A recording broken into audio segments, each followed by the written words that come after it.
Sir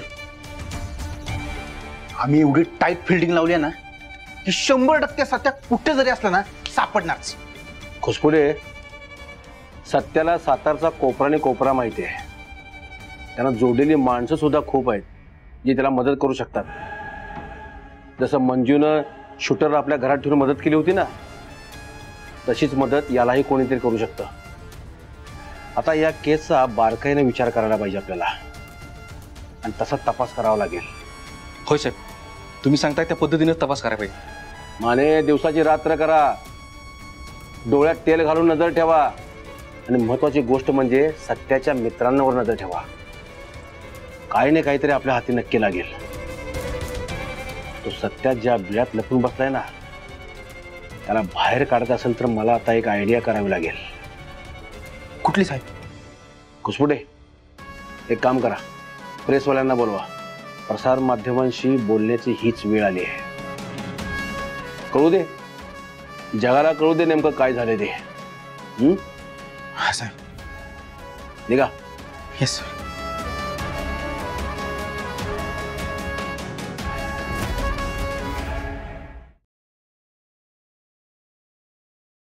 कुठं राहिली मंजू? कधी यायची घरला काय कळणं झालंय. किती उशीर झाला. आधीच एकतर माझं उजवा डोळा फडफडतोय कापासनं. उगाच असं वाटतंय का काहीतरी वाईट घडणार आहे. छुडीच्या पण एकतर फोन उचलन झाले आणि हिचं वेगळंच.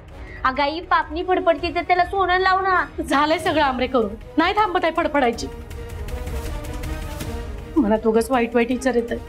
काय गाई, तुमच्या आई लोकांचा ना प्रॉब्लेमच असतोय.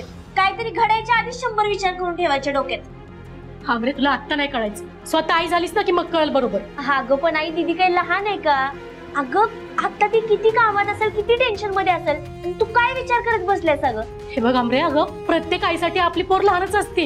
लेक किती वाजले बघ की, एवढा उशीर झालाय अजून आली नाही मंजू. अगं मला काय वाटतंय, सत्यताची गायब आहे, त्यांची शोधाशोध चालू असणार आहे आणि म्हणून उशीर होतोय.